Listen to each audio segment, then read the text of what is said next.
Hello and welcome along people to another one of my videos. My name is Mert Walsh.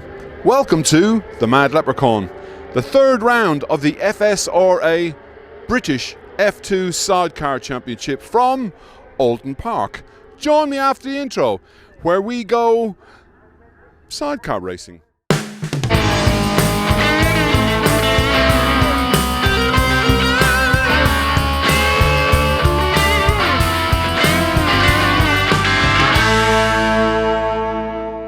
Okay, to explain, this weekend, unfortunately, through technical issues and a little bit of red tape maybe, we're not allowed to put cameras onto the sidecars, so we can't bring you any racing footage. However, former world champion, former multiple TT winner, and former multiple British champion, Patrick Farrance, has jumped in and he's going to help us chat to some of the competitors. So if that interests you, please stick around and stay tuned for something a little bit different.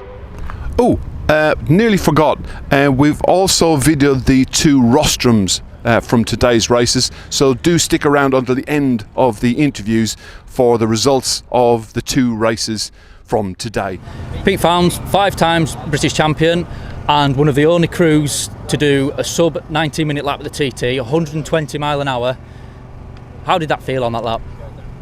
It felt good actually. Yeah, it was really good. It just fell into place. We obviously get me pit boards and we don't put on it what speeds we're doing, so I wasn't aware of how close we were to the 120 on the second lap. But I could see the gap was just creeping for between Ben and myself, and it could have been one of them pivotal moments at the end of the second lap where I could have just rolled it off and got the bike home for a safe finish because we were miles in front of the Crow boys. But I just thought, you know what, it's my last lap of the TT for another 12 months. Get on and just enjoy yourself, and that's what I did. And myself and Jev we just rode the wheels off it and just had a real good time. So it felt really good. It didn't feel like we were really trying to squeeze out that last couple of mile an hour. So did you have any idea at all then, coming up to like the end of the lap, or at what point did you find out that you'd actually broken that magical 120 mile an hour? I had no clue whatsoever until I come into the part of F.S.R.A. and Milky was just putting the things out, and Milky just come over and give me a tap on the shoulder, and he went, "You've just done 120." So I was absolutely like gobsmacked. I was like, "How did that happen?" Because when you kind of switch off from like the I want to do really well, I want to win, I'm pushing hard, I want to try and shave seconds off, and you just get into a flow and start riding the bike. I think you naturally start riding smoothly and get carrying your corner speed and stuff. So. Yeah, and obviously Jevon here, Jevon Walmsley. Come on, Jevo. Peaks passenger. Yeah, 120 mile an hour lap. I never thought in my lifetime that a 120 mile an hour lap would ever be possible. It's just like, as a former passenger, it's like I thought the limit was sort of set at 118-ish. That's where I thought, and then to see you guys doing that there, it's unreal. What's it actually feel like for a passenger on the back of a sidecar doing them sort of speeds around the TT? Sure, from doing 118, 119s, it didn't feel massively faster, but I felt that on that lap we were going slower because it was so bumpy, and I felt like I made mistakes, and I was just like, okay, and then got told it was 120. I was like, oh, that'll do. Yeah, it was a real sweet moment. I remember seeing from the camera footage when I think Jevon must have told you, did he? No, it was Milky. It was Milky told you. Milky, yeah. Yeah, but it's when you both found out there, it was a real nice moment to see. It's yeah, it was special, to be honest. Just to show that we knew we could do it, but it's like, yeah, I guess it's that relief. It's like, yeah, we've done it, and it was a small consolation, I'll be honest with you, because yeah, you always want to win, don't you? That's always your aim of the game. But so it was a nice consolation to have that. So I think it's a great consolation. It's amazing to be doing them speeds around the TT, and like you're only second to the Birchells, and they're obviously won the last 12 TTs in a row. And obviously you're proving now that you can take it to them. We saw that last year with the times that you were doing last year, and then now this year you're right there. So plan for next year?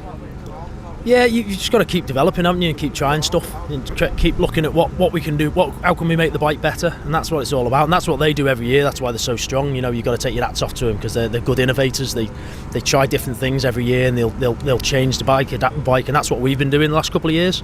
And I'm just hoping whatever we do between now and the next TT gives us that slight advantage over them guys. like they've had over us the last couple of years. Yeah, we saw from sort of the outside looking in, it seems that the only disadvantage you've got is the speed trap times. They were 155 and you were down 152. It's like 3 mile an hour. Do you think that could be the sort of defining last little bit that you need just to sort of to topple them guys? Yeah, I think so. I think if we get the straight line speed, then it should be there and thereabouts, or even beat them. Hopefully, that's the plan. I mean, you do the maths, I suppose. Do the maths and work out how much 2 mile an hour is across 100 mile.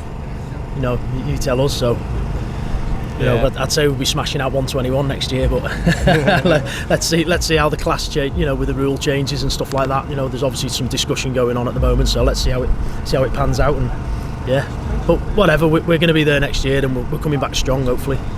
So looking forward, we're here at Oulton Park. This is a British Championship round. You've just had the first race, fortunate electrical issue. But looking forward to the roads. Southern 100 for you next? Yeah, really excited. We love the Southern 100. It's just, it's a serious race, but we just enjoy it. It's one of the meetings that you go along. They call it the friendly races, and it just is. They can't explain why, but you just go around. It's a great atmosphere, good racing. Everyone seems to be dead switched on. Everyone's really respectful, even on the circuit, I find, and it's just a great meeting. Yeah, I love it. Yeah, is that one of your favourites too, Jeff? Yeah, I do like the Southern. A bit scary on the mass starts, but I do like it when you get like sort of away from the mass step. I really enjoy it. And who's going to be there, sort of pushing you? Because you were the champions last year at the Southern 100. Who's going to be there, sort of pushing you guys, keeping you honest this year? Yeah, we're carrying the number one number again this year, so that'll be interesting. But there's a few guys who are going to be hot on our tails. I mean, Tim's going to be thereabouts, definitely. There's no two ways about it. He's won it a few times himself, and he knows how to. You know very well. Tim's well capable of beating us. Not sure if the Crows are you doing it this year, but again, they're well capable of running in front of us. Lee just shown there in that last session. Lee's well capable of again being up there with a few of us, so it's going to be good. And I think the outside man who are hot off the press, I believe Alan, my brother Al's doing it now. So yeah, and again, I think he could be the. I know there's an article in the TT magazine, Dark Horse, but I think that would be my article for this one. I think he will be the dark horse. So watch this space. Yeah, brilliant. Right, guys, thank you very much, and good luck for the rest of this meeting and going forward as well. Cheers, mate. Thank you. Here with Daryl Gibson, just back in from the British Championship race. You're riding a bit of a crest of a wave at the minute. Yeah, it's going well. Unfortunately, Pete and Lee dropped out of that one early on, and we had a good lead, so we drove to the finish, managed the bike well, and got the win. First British Championship win. Yeah, perfect. Congratulations. And no issues on the new CES bike? No issues. Just trying to dial back into short circuit racing after being at the TT. Your gearing's a lot shorter, so kicking gears at it all the time, maybe touching the limiter a couple of times, but no, getting used to it again. Yeah, going back from the TT, you had an amazing first TT as a driver, but not first rodeo, because you were obviously passengers to Dave Molyneux the year before. How did that help going forward to progress into a driver around there? Yeah, it helped massively. You know where the corners are, where you can hold it on, where to be more cautious. It really helped a lot, and we was lucky that we got so much track time throughout the fortnight with the weather, so it was spot on. Yeah, it's good, and you were one of the few teams actually that managed to get out every night and do 2 laps every night. A lot of teams struggled with various things, but because of the weather, that would have helped massively for you and Tom over at the TT. Yeah, that was it. We had a good team with us as well. We got Jake, my dad, we got the Christie boys, Ben, Lewis came out, so we had a real good team. Bike was prepped immaculately every time, so when we said right, we want to go out and do 2 laps, we knew we could go out and do 2 laps. So every time we made a plan, fortunately it paid off. So did you have any sort of ambitions for lap times or positions that you were going? Because in that first race you had a lap time of 111.5 mile an hour and finished 6th. It's like, for a newcomer as a driver, it's like fantastic results. Did you actually have any ambitions, and what were they? No, I didn't want to make any. I didn't have a clue what to expect, because it's alright passengering it at one pace, but being able to then get on the handlebars and do that is something very different. I knew with the package we've got roughly where we could be, but we still blew that out of the water, really. Yeah, no, absolutely. And so what kind of sort of things did you take from Dave Molyneux, obviously the greatest sidecar driver around there in terms of results, 17 TT wins? What did you sort of take from him to transform onto the bars for you? It's hard, really. His commitment into corners and how he wants to set up a bike, I learnt a lot from. So it was kind of take a little bit of that changed my riding style just a little bit, and especially going towards the TT, it's very different style of riding to what you do at short circuit. So I had to be like, right, it's going to have to be, you know, a little bit slower into the corners, but it's all about that exit speed to get you run onto the longer straights, and that's what we work towards. So for everybody that don't know, what is that the main difference from driving styles, say at the TT on roads, as opposed to a short circuit like here at Oulton Park? Yeah, definitely. Here at short circuits all around the country, it's all about getting into the corner well, carrying your mid corner, and trying to keep the drive for the exit and not spin up too much. Whereas at TT, it was all about, right, just calm it all down. I'm sure the top lads ride it like short circuit, but for me it was steady in, get down your gears, nicely on the brakes, not too heavy, and then get the exit. All about that run out. And looking forward from Oulton Park this meeting, obviously you've got another race this afternoon. Hopefully for yourself you'll want another result same to what you've just done. But are you doing any more roads, Southern 100s, Scarboroughs, or is it just the British Championship from now? Not this year. Don't have enough holidays at work, so that's kind of rolled everything else out. But we'll be doing the rest of the British Championship, maybe a couple of BSBs. Hopefully my dad will get back on the handlebars and I'll keep my passenger in somewhere light, so we'll have a good go. And then back to the TT next year? 100% back to the TT next year, hopefully a two-bike team. Brilliant. Congratulations for this year, and long may it continue. Yeah, thank you very much. Cheers, Patrick. Rob Atkinson, Mark Middleton from the RAF sidecar team sponsored by Arctic. Fantastic season last year. You were the F2 Cup winners. So what was the progression from there and into the F2 Open class? So into the Super. So we bought a new bike for the coming year. We bought Conrad's old bike because the plan is we're building up to the TT, so we wanted a TT spec ready bike to go. So what we're doing at the moment is we're learning the new bike, and we're trying to build ourselves up to get to the TT. So we're heading to the Southern in a couple of weeks' time. That's going to be our first bit of road racing, and yeah, the plan is to get to the TT. So that's what we're doing at the moment. Everything we're doing is to build to the TT. So that's the ultimate goal for next year, that your main focus is going to be the Isle of Man TT? Yeah. Everything that we're doing at the moment is building on that. That's the whole point in buying the new bike, and heading to the Southern this year. It's all building to the TT. That's the main goal. Yeah, and no road races. First ever road race will be the Southern 100 this year. Looking forward to that? Yeah, definitely. A bit apprehensive. I think I'd be lying if I said, that wasn't apprehensive. But no. Yeah, really excited to do that. It's not going to be a a billiard table like Donington Park is. So, a bit nervous about the bumps, but we'll see what we make of it. So the Southern 100, different from the TT. You have a mass start at the Southern 100. The TT is more of a time trial. What sort of anticipation or expectations for the Southern 100? Well, we just want to. I guess we just want to finish it. It's going to be a bit of a. We're not really going in with any real expectations. It's our first shot at road racing, so the plan is to go over and experience it, get some road miles under our belts, and learn what the bike feels like on a road circuit with all the houses and furniture, coming past you. So no real expectations, to be honest. It's go and enjoy it. Yeah, I suppose that will be the main difference. Obviously, you're not on an open circuit, you are on closed roads. So the outfit itself then, you obviously bought from Conrad Harrison. How different is it from the outfit that you had last year? It's the same chassis manufacturer, but it does feel quite a lot different.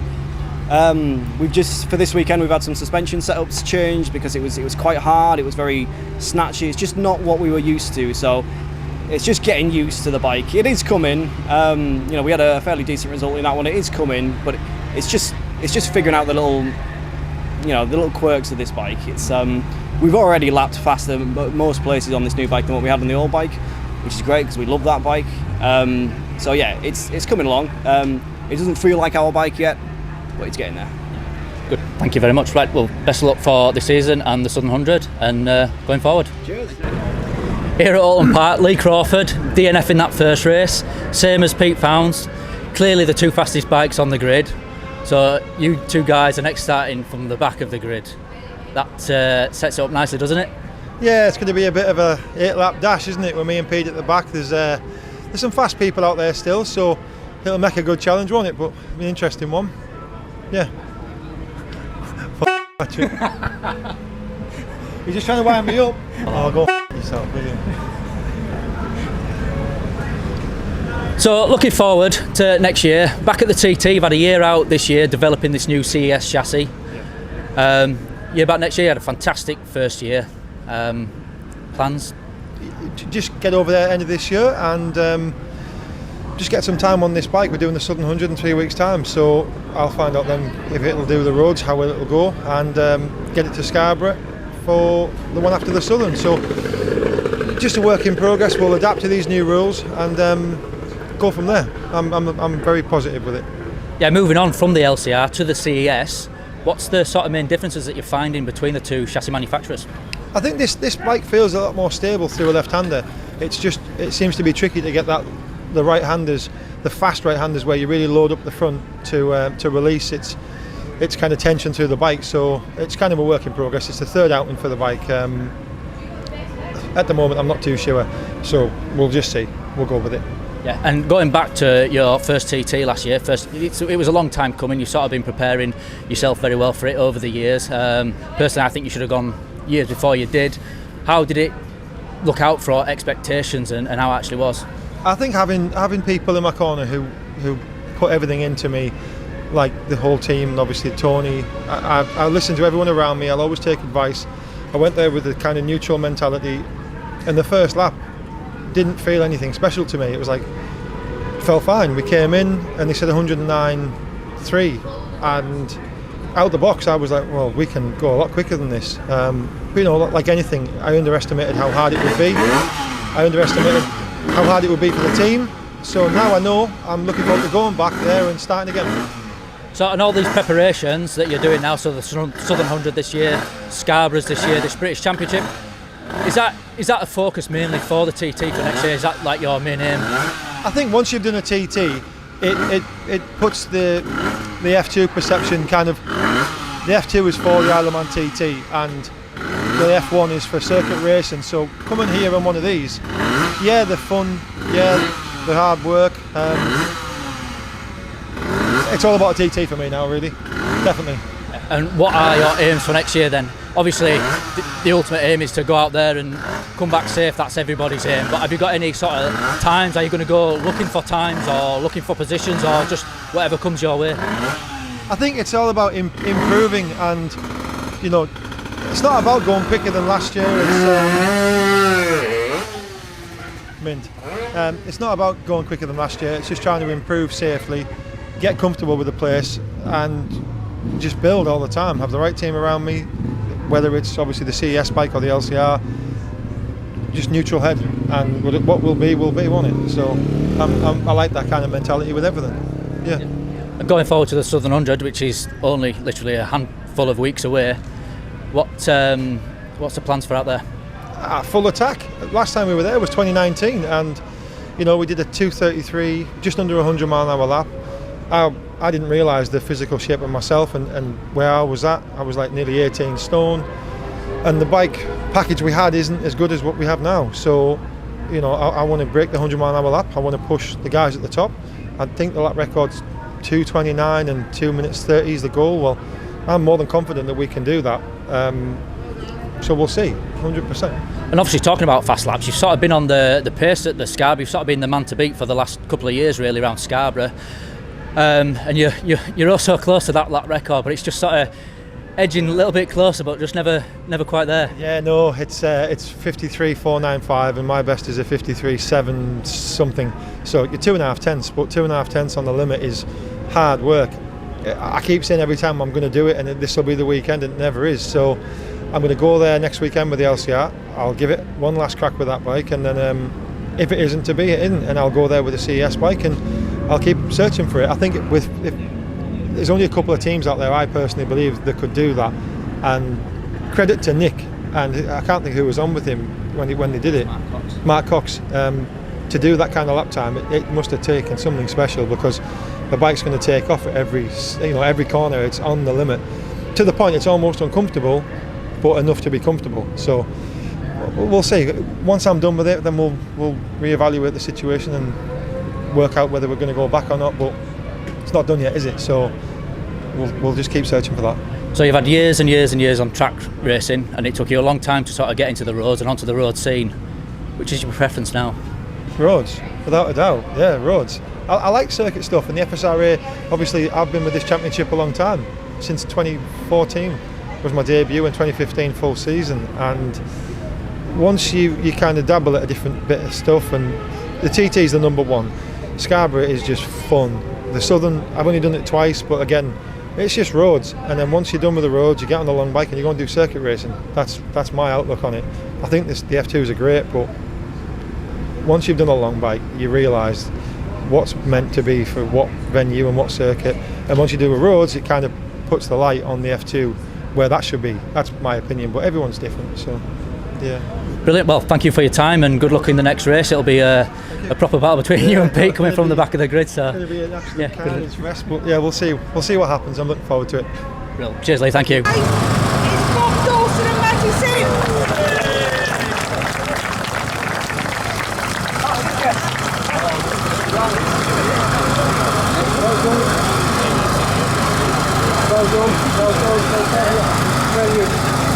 Second place, Charlie Morford and William Riley.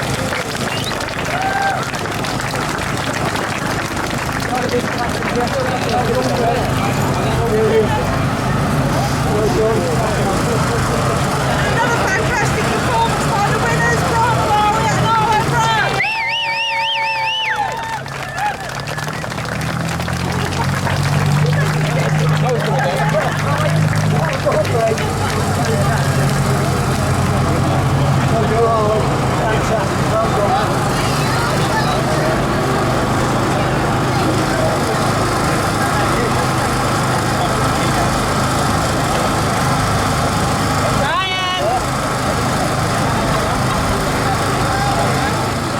Right, moving on to the Supers.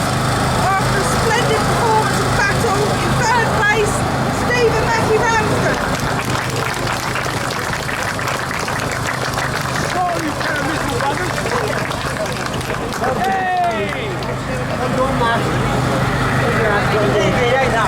Right, second place, Sean Hegarty and James Lee.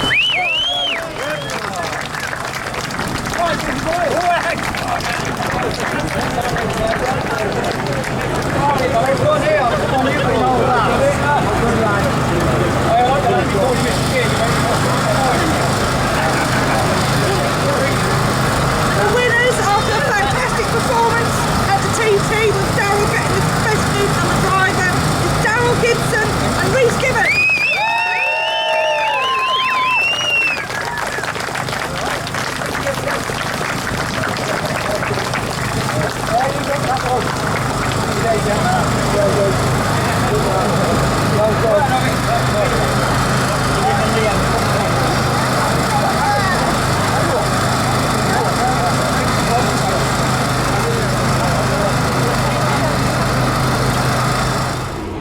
Right, so we start off with the Cup.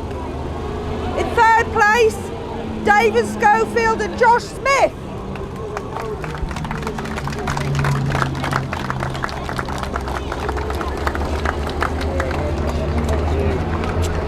One's got passenger, one's got right. Which way is third? In second place, Charlie Morford and William Riley.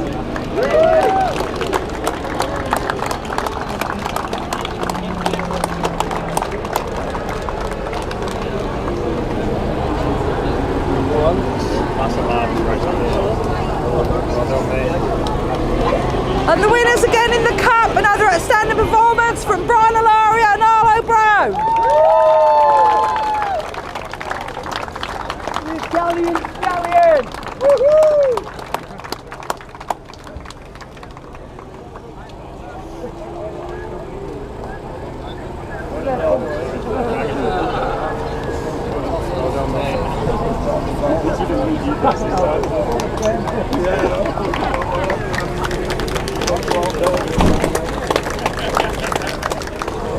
Right, moving on to the Cup, the Supers, sorry.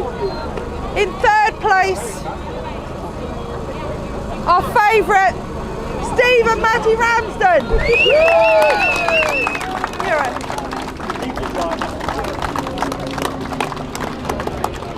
You're kissing me, love. Where's the boy? There he is. Oh, I'm busy, yeah. I'm not well. Oh no, you're not well. So I'm just glad today's over. In second place, another great performance from our very own Darryl Gibson and Rhys Gibbons.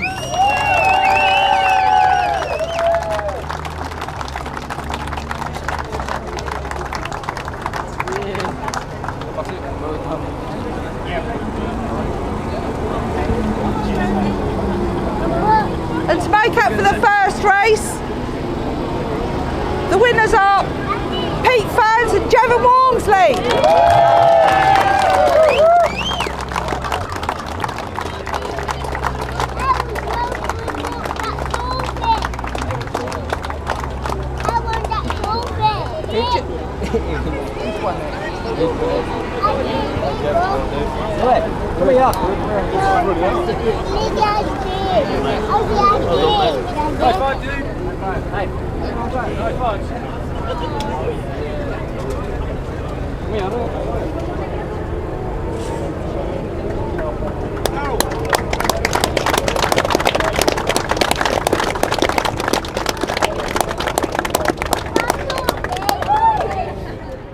If you've enjoyed this video, please leave a thumbs up. If you haven't enjoyed this video for any particular reason whatsoever, please feel free to leave a thumbs down. Don't forget to leave a comment in the comment section below, ding dong the notification bell, and then that way I shall speak to you and see you in the next one. Until next time, people, take care of yourself. Thanks for watching as always. Bye bye.